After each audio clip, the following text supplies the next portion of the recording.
Welcome everybody to the Click Podcast. This is your show for daily DAO insights and deep dives. The DAO space is hard to traverse on your own. So with this space, you can now get insights from some of the most influential DAO operators in this space who work to ensure the DAO revolution. I am Abhishek Ajit, and along with me is my co-host Abhishek Sanavne. Hi Abhishek, how are you doing? Hey Abhishek, I'm doing well. Thank you for having me over. Oh, fantastic, man. This is going to be a podcast that I'm really excited for because with us, we have someone who's been part of some key initiatives that I've been personally really intrigued about. And it's come up with a new DAO that focuses on ensuring a new model of public goods funding for all key initiatives, be it the art world and everything. And I might also add one of the most eccentric and actually personally an open YouTube that I've come across. I've not come across a very personally revealing and an eccentric collection of YouTube videos like the one he has. So I would like to introduce on the show Rene Pinnell. He's a co-founder of Artizen Fund, and he was previously the co-founder of FreeRossDAO as well as Kaleidoscope. Hi Rene, how are you doing? Glad to have you on the I'm show. doing good. Thanks for having me on. I appreciate it. Oh, fantastic, man. This is a pleasure to have you on the show. While reading upon you, I enjoy the passionate approach with which you wanted to take funding for the art world and the sort of story that's inspired you to do that, the sort of verve with which you brought the story of Ross Ulbricht to the world itself. And I think that was passionate. But let's not talk about that right now. We want to get into the artisan side of things. But for people who want to get into the aspects of what inspired you to get into building this form of public good model for the art or the cultural world, could tell us the values, your experiences that led to that. Yeah, so for me, I've spent most of my life helping creative people raise money. I come from a family of artists going back 5 generations. Growing up, everybody in my family was a creator of one kind or another, whether they were painters or dancers or musicians or filmmakers. And I got to see firsthand the joy that art and creativity can bring into the world. But I also saw how financially difficult it is to be a creative person, to be an artist. And so that was a deep-seated belief that I had growing up and when I became a professional, that was just not fair. Like creative people brought so much value into the world and they didn't capture that value. And as a consequence, they really struggle financially. And so for me, I went to school for film first, I did that for over a decade. And I naturally gravitated toward helping my filmmaker friends raise money. And we raised capital for TV shows and films. And I realized that the current way, at least in the entertainment industry, that projects were funded was really painful. Super slow. It would take years often to raise the money required to go make a movie, just painful. And the further I got along in my career, the more I realized that it doesn't get any easier. I worked with major artists like Cate Blanchett, Wu-Tang Clan, the legendary filmmaker Terrence Malick, Darren Aronofsky, an amazing filmmaker behind Black Swan and The Wrestler and Pi and many other films. And it's always hard. It's always hard for even these established artists to raise money, especially if they're trying to do something that is unusual and original and maybe a little risky. So after spending a decade in the entertainment industry, I decided to shift careers a bit. I went back to school for design, and I saw that my belief, this was like 2008, 2009, was that technology had replaced art and culture as the dominant driving force in our society, that really technology was driving culture in a way that cinema and music used to be. To engage with that, I felt like I had to get involved. So design was the route that I took. I did some startups, had one acquired, moved out to the Bay Area, was looking for my next venture. And that's when VR was just bubbling up. This was like 2012, 2013, 2014. Facebook had acquired Oculus. And it felt like, for me, this was a really interesting opportunity to try to build something that could have a material impact on how creators raise capital. And my thesis was VR and AR. It's a new artistic medium. I believe, and I still believe, that eventually it'll become the dominant artistic medium for telling stories, for gaming, for experiences of every kind. And my hypothesis was that if you could rewrite the rules of how creators raise capital in this new emerging market, that you might be able to take those insights and those learnings and apply them to all forms of creativity. And that thesis ended up being right, but also by accident, we discovered what became Artizen.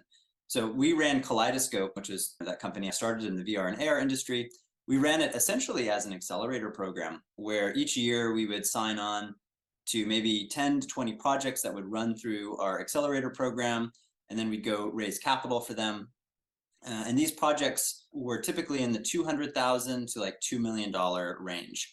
And it would take us a long time to raise capital. We would spend 6 to 12 to sometimes 24 months or longer raising capital. It was very much similar to what I experienced in the film industry. But we wanted to do that just to understand what the funding landscape was before we hopefully would stumble upon some insight that would allow us to shift things and put more power and control in the creator's hands and make the system of funding creative work more efficient, more fair, more equitable, and that the projects that, broadly speaking, the community was most excited about would be the ones that receive the funding, which is very much not the case today. We were just wandering in the wilderness with blind faith that if we just kept at it long enough in terms of kept raising more capital, kept going through the process of helping artists package their work and pitching it to entities like Facebook or Google or a lot of the public funders in France and Canada, that eventually we would find something that we believed would scale and shift the power dynamic in a meaningful way. And we ended up discovering it. Again, it was not clear at first that this was the discovery because we tried so many different things. But this would have been 2019, 2018, we looked at the creators in our community and we built about 10,000 XR, VR, AR creators. I built a community that was about that size. And again, we could only sign on to help like 10 to 20 projects a year. And we're like, oh, we want to do something that supports all these other creators too, and be a top of funnel for our accelerator program. And so we said, let's do a grant. Let's do monthly grants where, we as a company will put in $5,000 or $10,000 each month. These will be small dollar grants, but something that can have a meaningful impact for emerging talent or individual artists who don't need large teams. And we spun it up just using Typeform. We didn't code anything. We didn't build anything. The first month, we had a couple hundred submissions and they were really high quality. And it was very exciting to see all these tremendously creative, original, often impactful projects. But I realized that when you have all of these amazing projects, you really have an obligation to do high quality curation. You have to go through and you have to read all of them. You have to ask questions. You have to really understand, is this project feasible? Do I believe this creator can execute on it? Do I think that this is the most impactful project out of all of them? And it took me about a full month to go through all of those. And we still had the other business to run. So I was like, okay, grants are cool.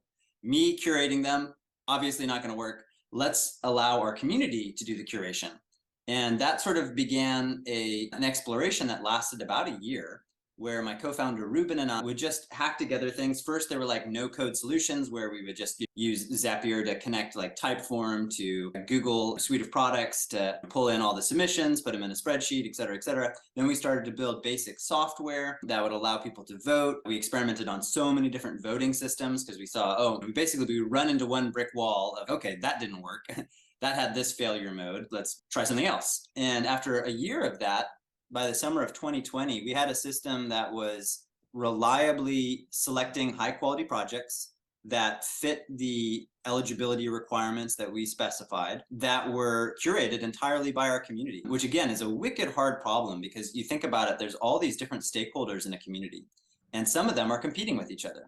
Like creators that have their own projects that are trying to win a particular cycle of our grant, they would be in a form of competition with each other. It was often friendly competition. They cared deeply about winning the grant. How do you make sure that these different constituents feel good about the outcome, that they trust the process and the system, that they thought it was fair, even if they didn't end up winning? These are not easy design problems. But again, after experimenting for about a year, we figured out what worked, what didn't, and that coincided with another thing. We had a couple of grants go viral in the summer of 2020. We had one that was called the Black Realities Grant that supported Black artists working in VR and AR.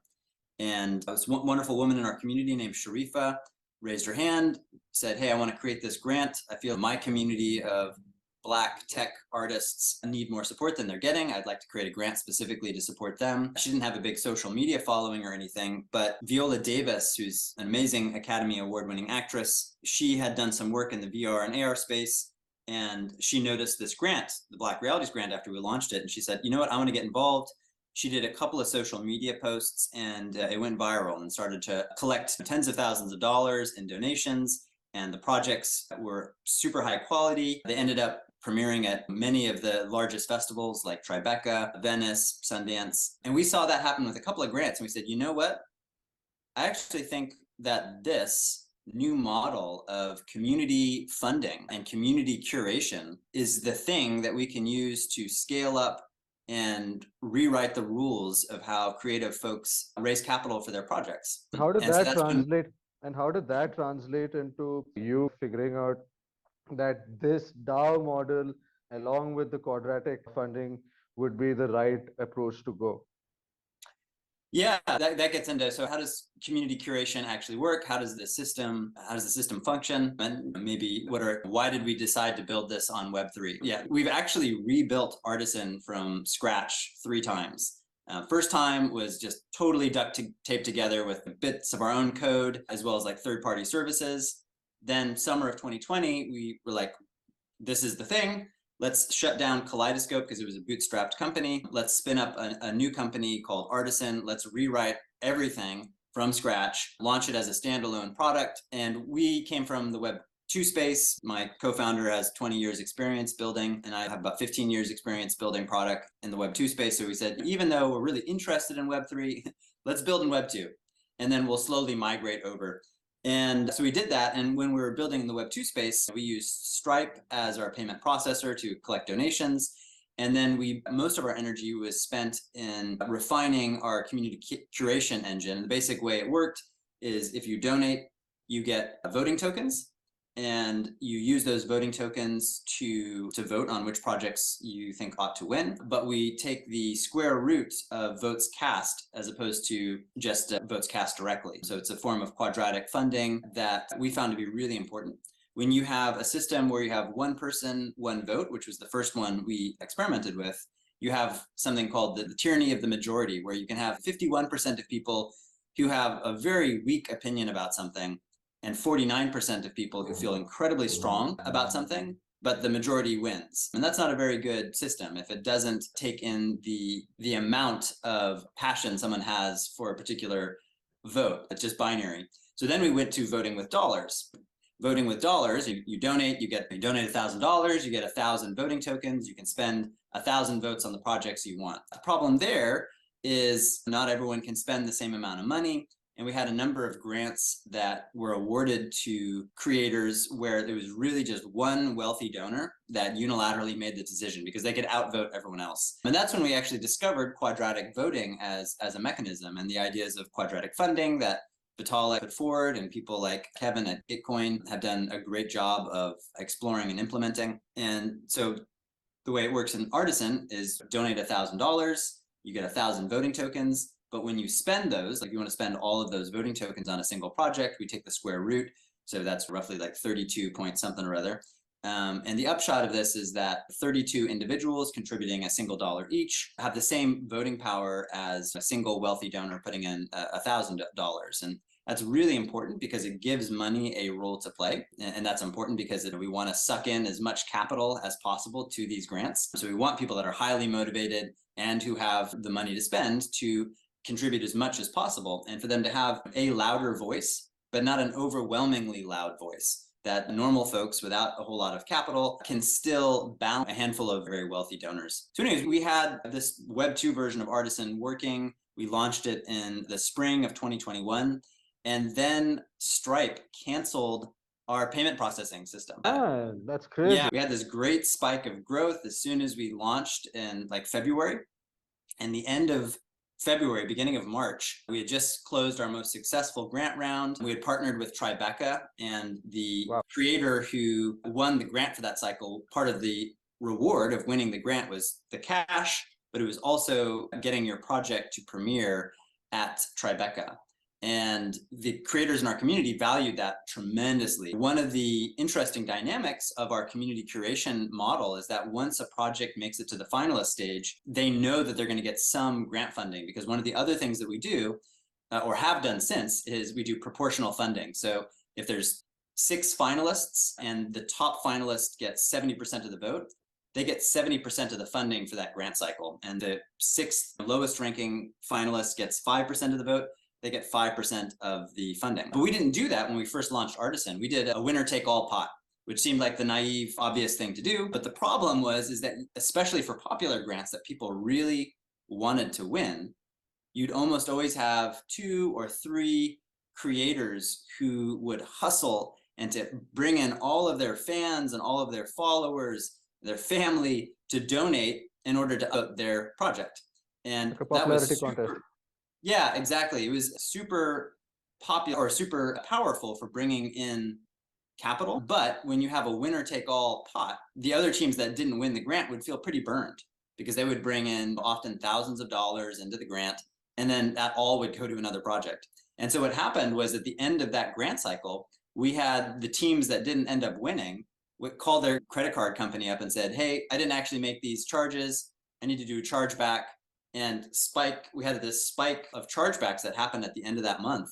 And Stripe had some algorithm that looked at that chargeback rate, and it wasn't even that much. It was like 20 people, but the dollar amount was significant, and they just flat out canceled our account. And that was the moment, we realized, okay, yeah, that's a valid design problem. Let's move to proportional funding grants, so that when a creator pulls in their fans and their followers and their friends, they know that those donations will end up going to their project. So you don't have that bad taste in your mouth, and you don't feel like you're burned at the end of a grant cycle. You feel like it's fair. You got the money from the creators that came in specifically to support your project. So good learning. But it was also a huge eye-opener for why Web3 really matters, or one of the many reasons that I think it's the right tech stack to build Artizen on. And that's because your payment processor is like one of the absolute foundations of your company.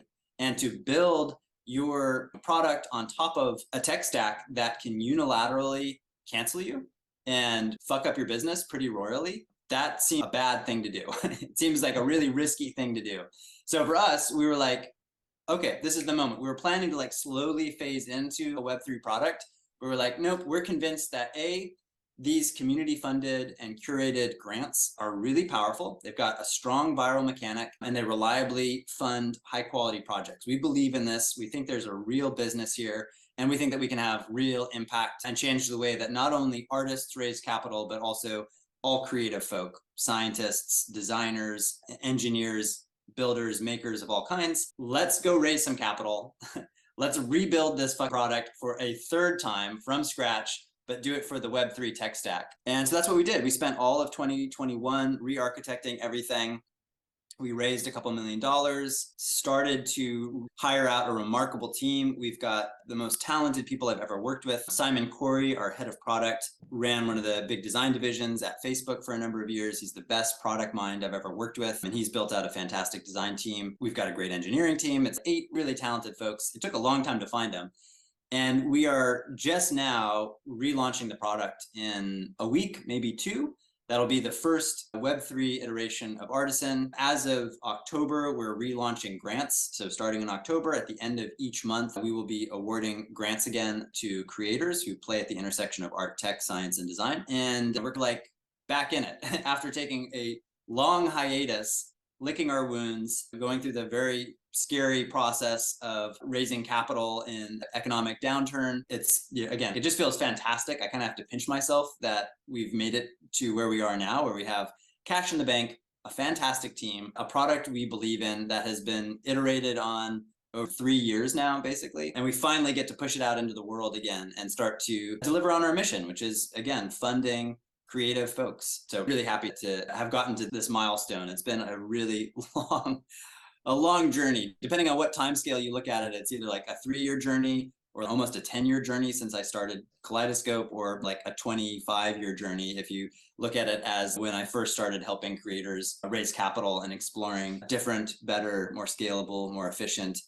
more effective, more fair ways to raise money for artists and creative people. That's a massive amount of work that you've done for the art world that way. The amount of time the whole grants process itself, I think there's a lot of learning there for the whole way the Web3 and the grant processes work. And a lot of alpha for the listeners, by the way. People who are interested in getting grants from the Artizen Fund, do check them out. This is news only in the Click podcast. In that aspect, it's pretty lit. Brilliant. But it begs a question. I'm very happy to see that after all that effort, you've found a team that you care about who's building out this product. And it begs the question. The payment processor was the major design problem here, but you have iterated the whole grant process, and now you have a team and you have the crypto payment stack to build on top of. Why do you need a DAO now? Actually, what is the DAO structure bringing to a table that the current form of a startup or a collective doesn't? Yeah, great question. So one thing is that we want to make the process of donating to projects, people, causes that you care about, we want to make that process as rewarding as humanly possible. We really want to rethink the donor experience. In traditional grants, donors are largely excluded from the decision-making process, and they're very far removed from the work that ends up actually being funded. What donor rewards typically look is maybe a coffee mug or a t-shirt if you're a small dollar donor. If you're a big donor, maybe going to a gala dinner. If you're a mega donor, maybe getting your name on a building or something. Like that's like the existing landscape, and it's not super satisfying. As a donor, you want to believe that your contribution is going to have a meaningful impact toward the causes you care about. And you want to see that causal linkage between my money going in, where does my money go, and how do I ensure that money goes to the projects, people, causes that matter to me. And we think that Web3 in general and DAOs are a great part of the solution for that. And so the way that we've structured Artizen Fund is it's a DAO. And when you donate to the Artizen Fund, that money is pooled. And at the end of each month, it's awarded to creators selected by the community. And as a donor, what you get is you get some Artizen tokens, which is our DAO's governance token. That allows you to help shape the direction of the product. It helps you shape the direction of the community. So you get that kind of high level control and ownership stake. It also gives you a fractional ownership of the work that's funded, because when a creator applies for a grant from the Artizen Fund, they create a project proposal that clearly outlines what their project is about, what impact they hope to have in the world with it, the team behind it, basically everything you would need to understand what they're asking for money for and make your mind up as to whether it's something you think ought to receive funding. But they also submit an NFT artifact. And an NFT artifact is similar to NFTs that your listeners will be familiar with. It's an art object, it's an image, a GIF, an animation. But what that art object is the creator selecting some early work in progress, like trying to capture the earliest moment of inspiration behind their project. So if they're applying for a science grant, maybe the NFT artifact is simply a photograph in the margins of a notebook for the formula that they came up with late one night at a bar. And that's the basis of this research project that they're applying for funding for. And the idea is that these NFT artifacts will be minted if they win a grant and will be collectively owned by all of those Artizen token holders. Most of these NFT artifacts will not be worth anything. However, we believe that some non-trivial percentage of the projects that receive funding will go off and have a major impact in the world of art, science, culture. And those projects, let's call them the top 5%, maybe even just the top 1% of projects that have major impact and rewrite the rules of the creative medium that they're working in or unearth some major scientific discovery. Those projects, their artifacts, we believe will appreciate in value. And so this DAO owns a healthy percentage of all of these artifacts. So I think of it as like creating like an index fund for human creativity. And by donating to the Artizen Fund, you get to not only control the Artizen Fund via our governance, but you also get to control our treasury, which has this growing collection of NFT artifacts in the work we end up funding. So this is something that felt like a DAO structure was the best corporate organizational structure we could grab at. And also, as you mentioned, I helped co-found the FreeRossDAO, which is a DAO that was formed to help free Ross Ulbricht, who is serving a double life sentence for creating the Silk Road, which is a website that allowed consenting adults to engage in commerce without the interference of the government. And the vast majority of sales on the platform were weed, but people could sell all sorts of other drugs, mostly, but some things that were legal as well. The only restriction was that nothing could be sold that would harm a third party. So, child pornography, no weapons. Anyways, Ross serving double life sentence for essentially creating a website that colored my perspective on the world hugely. And for me, I could see how easy it is for governments and institutions to step in and destroy something that is positive in the world. And I actually believe that the Silk Road was a net positive. Instead of having to do like drug deals in an alley somewhere, you could do it on something that was essentially like an Amazon shopping experience where you had reviews. And so it was tremendously increased the safety in an activity that was already happening. But I could see how that threatened governments tremendously, and they shut it down. So it was like that experience plus Stripe canceling our business made me think, I want to build Artizen on a tech stack and with a philosophy of how do we ensure this never dies? How do we build a structure that is indestructible?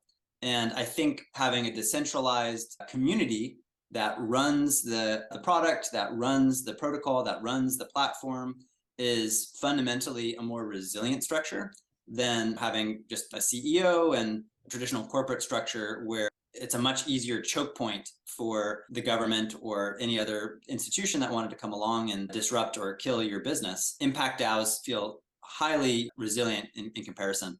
Creating this sort of DAO, I feel that it allows a lot of things. What I love about the model that you've brought here is bringing in the NFT and mixing it with that sort of ownership / governance token. It allows the donors to feel a connect with the grants. And if you take a look at something like a Gitcoin or something, once you donate the money to the grants, there's no way of building that sort of connection afterwards. The money is donated and it's gone. Then there's a lot of effort that has to be put in by those separate projects to build that sort of rapport. And let's face it, all donors, they can't end it with just one round. Some, they require a couple of rounds to get sustainable and all of that. But if you lose out on that first round of donors who invest in a project, if you don't have that sort of mechanisms in place, a lot of good causes just get lost in the sea of the next bunch of donors, of grantees who need that sort of funding. In that regard, that sort of idea is pretty lit that way. And but then it just begs the question, even though you have this sort of DAO framework, a three stack to compensate for the possibilities of a government or a Stripe coming in and screwing any sort of legitimate cause, we tend to think that what's happening in Web3 is decentralized, but there are a lot of stories that kind of point at the opposite. Like, for example, there was this one story that came out, I'm not sure about the exact date, but when Gitcoin had done a certain grant round, there was this Iranian women's group that wanted to launch a course for their citizens to teach them how to code for blockchain and crypto related purposes. And what happened was, in order to ensure KYC and AML related regulations, they had the entire grant itself removed. And this is coming from Gitcoin, where a lot of the stewardship and how the grant application itself is left to the public and the protocol itself. What are your thoughts on ensuring that this sort of issues doesn't crop up when you have some sort of art that is not accepted by a dictator government or that sort of situation? How do you prevent that from happening with the Artizen Fund? Just so I can make sure I'm understanding the question right, let me speak it back to you and you can let me know if I got it right. It sounds like what you're asking about is like censorship.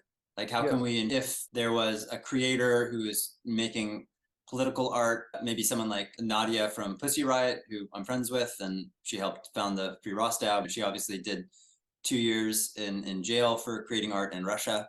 So how do you ensure that a platform like the Artizen Fund doesn't get censored by governments if we're funding projects that they think are not just governments, because if you want to stay legitimate to some reason, you have to follow certain regulations. If you want the right stewards to come in and be part of the process, also a lot of them care about the regulations. So it's not even though it's a government related issue, this problem stems from stewards also who want to follow the rules and protect themselves. yeah. So if they may pull the trigger there, but how do you ensure that sort of censorship doesn't happen within the protocol? Yeah, that's great. That's great. So it's maybe, yeah, it's either risk from direct government intervention or actually core community members' concern over potential regulation pushing it. So for me, I think that's probably a healthy process. As not in general, like across the board, we want to be as compliant as we can and to follow the rules established by the countries that we operate in, and we operate globally, so all the countries. But we also want to give ourselves the latitude to disagree with some aspects of those regulations or interpret them ourselves, and to know that we are doing that from a place of security, that if there is a disagreement, if there is some conflict, that we're minimizing the surface area of a regulatory attack. And again, our goal is to be in compliance across the board. And I think that having community members push for that, I would assume that those would be somewhat valid concerns that the community ought to hear from. I think that that's all healthy. I think it's really just a matter of, if there's a government that is creating and enforcing some regulation that we think violates human rights, our fundamental freedoms, trying to censor creative people, those are moments where, as a community, we might choose to stand up. And I think building on a tech stack that you can stand up without the fear of your business immediately getting shut off gives you a lot of power. It gives you a place to make decisions from that might have some consequences, but the consequences aren't your service, your product, your platform immediately getting shut off. That it can be resilient against that, because there's a lot of governments around the world. Some of them have what I would consider to be unethical regulations and rules. And for us, we want to stay true to our mission, which is unlocking human creativity, and doing that by radically expanding funding and support for artists, scientists, engineers, and builders and makers and creators of all kinds. We think that's something that everybody ought to be able to get behind. And if there's a government that's trying to censor that activity in a way that we think is unethical, then building in Web3 gives us some ability to push back on that in a way that won't shut our service down immediately. I think that's fair. I think these are pretty gray areas that we're getting into that require a nuance between the sort of regulations that you can comply to, that allows for that sort of funding to go through to the right causes. But the Web3 community allows for that sort of leeway where you can build on something decentralized, where you can take the right call to support what is standing by human rights and what is the right thing. And in that regard, it's fair that way. One of the key issues that I see with a lot of the Gitcoin related grants is that it's something that the Gitcoin team also really grapples with a lot. And it's changed a bit, is that when you have a lot of grant applications, ability becomes somewhat biased. And Austin Griffith came out with a code a long time back for, I think, JR14, where how grants are displayed on the platform. He came out with an algo that sorted it out pretty effectively. Now, when you have your donors coming in as a governance through the token, and when you have the whole community being involved in that, how do you ensure that there is unbiased discoverability of all these grants that come in to the platform? Yeah, it's a really hard design problem. First of all, the way that we think of governance as it relates to the product is governance is a mechanism that is not used for day-to-day product feature decisions. It's made for big decisions. We want to allocate $200,000 to go build a mobile app, and here's the team we want to hire to do it. We believe that to do good product development, you need to have dedicated teams that are working full time, that have the latitude to build, iterate, design without needing it to be done by a committee or having a vote for everyone. But we understand that one of the core elements of a good community curation system is to ensure that visibility into projects is fair.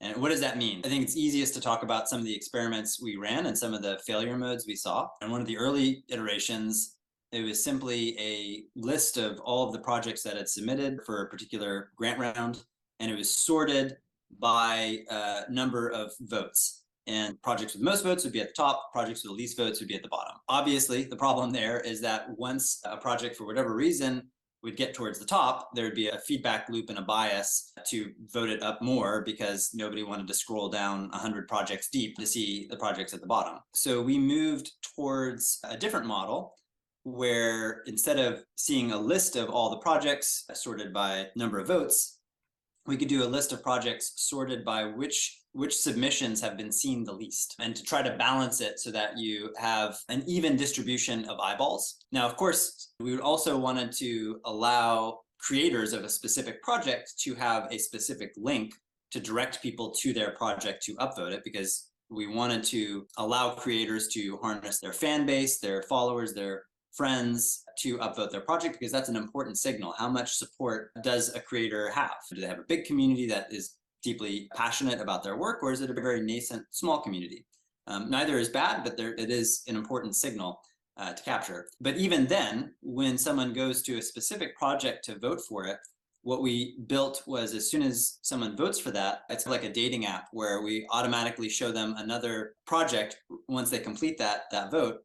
That again is which project has been seen the least. So we're always trying to surface projects that need more eyeballs to give them a fair shot. So if you're coming in with a specific thing, like I want to support a friend's project, a specific friend's project, or I want to find all the projects that are being produced in a specific medium, like film, like we give you tools that allow you to search. If you're in the mental headspace of looking for a particular type of work or a specific individual project, like that should be easy. But then at every turn, we want to be surfacing projects that you don't know about that haven't gotten the same attention as other work. So we think that will always be a process of figuring out how do we do a better and better job of that. But at the end of the day, if you're evenly surfacing projects that they all get roughly the same amount of eyeballs on them, we think that's the right formula for allowing the projects that the general community truly believes are the strongest and having those bubble up to the top.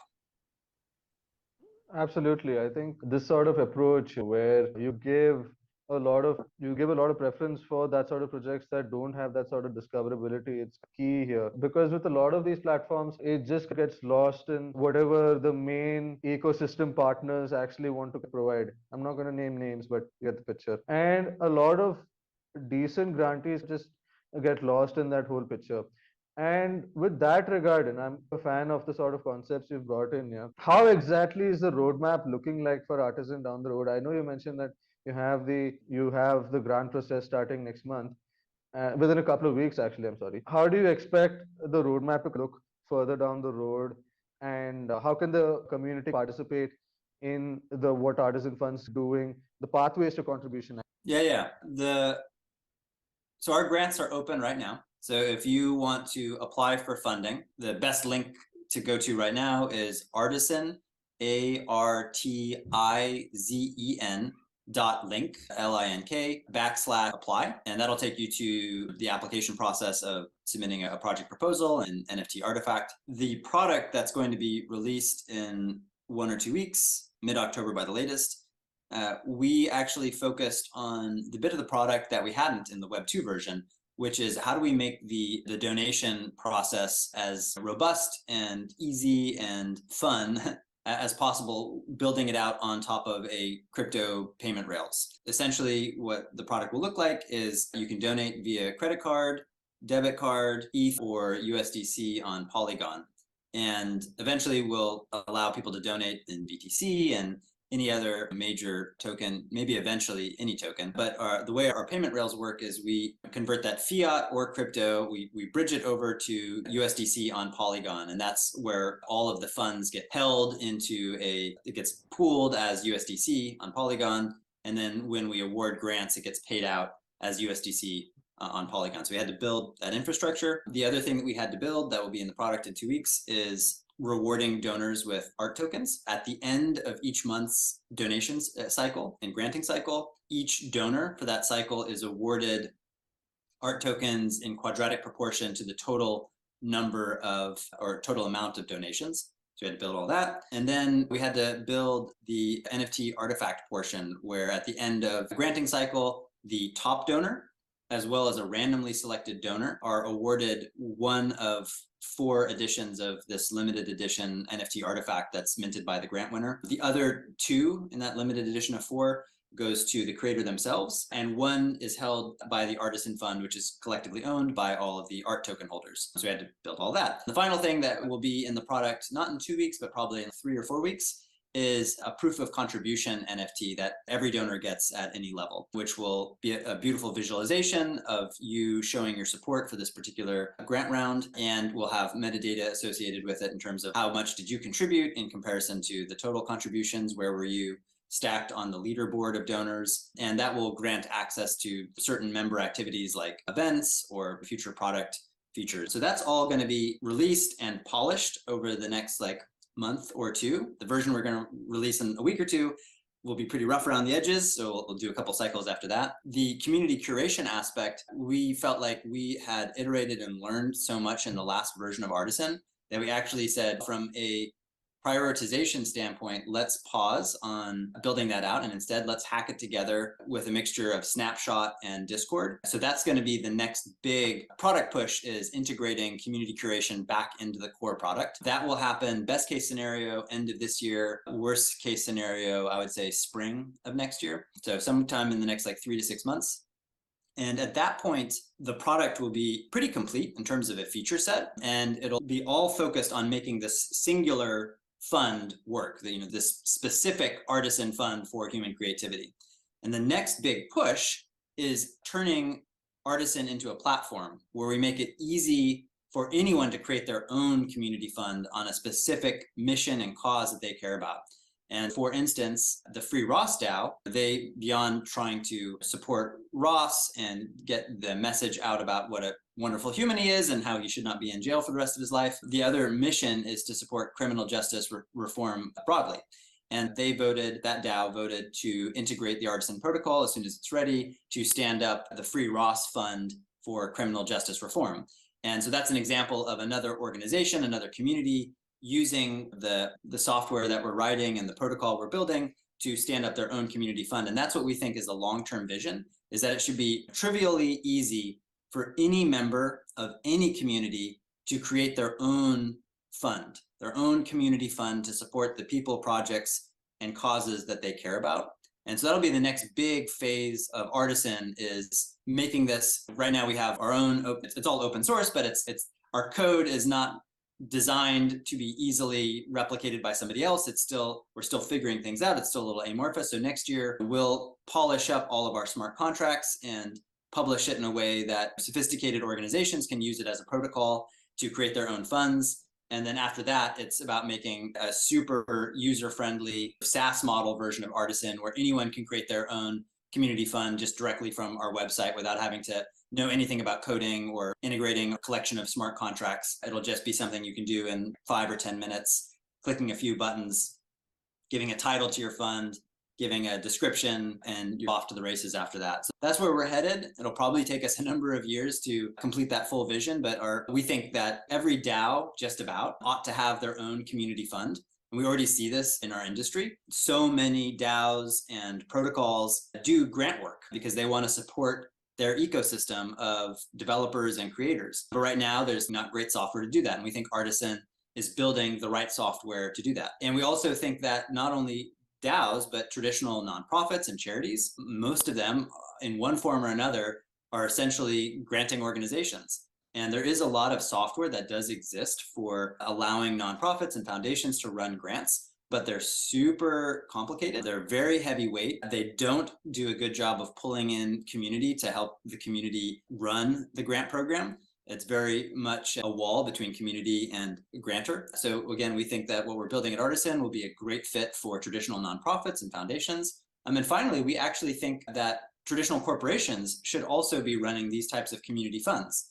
And a great example of this is Airbnb they stood up the OMG fund, which was a $10 million fund that awarded grants in $100,000 grants to Airbnb hosts to go create crazy places for people to stay. Go create a potato that guests can stay in, because this is a part of their ecosystem that they're trying to build out, which is this category of OMG rentals. And that was something they built internally. We think that corporations like Airbnb will use what we're building at Artizen to run their own brand specific community funds. So we see a tremendous opportunity for individuals, for DAOs, for traditional nonprofit organizations, and for traditional corporations to use Artizen as the tool and platform to create these community funds that are financed as a mixture between the organization and the community, and curated as a power share balance between the organization and the community.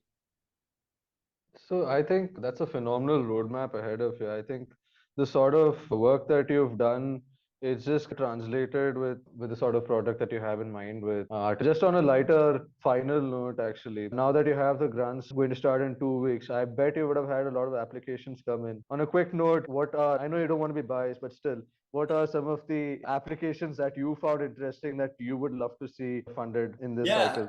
Well, one of the great things about community curation is that my voting power is roughly the same as anybody else that joins and engages with our community. So I can be biased and I can champion the projects that I believe in without that determining the outcome.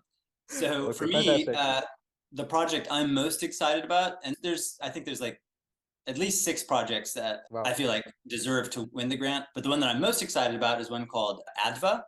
And it's by a creator named Mike Tucker. Mike is a remarkable artist. He worked with Radiohead on a bunch of really interesting creative code apps that would take Radiohead's music and do beautiful visualizations of it that were interactive. He's worked with a lot of major artists, and I think he's one of the most talented and frankly underappreciated artists in the sort of digital, interactive, immersive world. And this project, ADVA, is this abstract, choreographed, synthetic, fluid visualization set to an ever-evolving musical score. So the visuals and the music are automatically generated based on basic seeds that I think will be provided by the user. So some simple input from the user will be the generative seed that will create this work of art. And it was made, he just had a daughter, and it's made as this moment of inspiration where he felt that there's so much beauty in the world, and all it takes is having your eyes open. And the visualization is based on the symmetry that you see in like a drop of water landing in a pool and the ripples that come out of it. And it's at a high technical level, it's at a high artistic level. And I think that kind of beauty there should be more of in the world. That's my personal favorite project. It's very much on the art side, which is my background, but we also have projects that are not art first, that are science and first, that are more like, I don't know, there's one that's called RM Terra, which is all about reforestation. Yeah, a lot of really cool projects that span the gamut between art, science, tech, design. That just happens to be my favorite one, ADVA, Mike Tucker. Go check it out. And if you guys want to get involved, best thing to do is to join our Discord right now.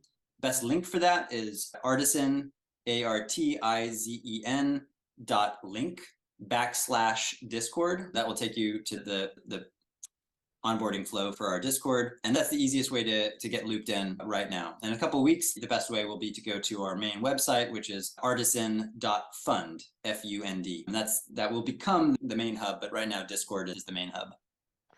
Don't slack off on that one. Do contribute to whatever they're doing.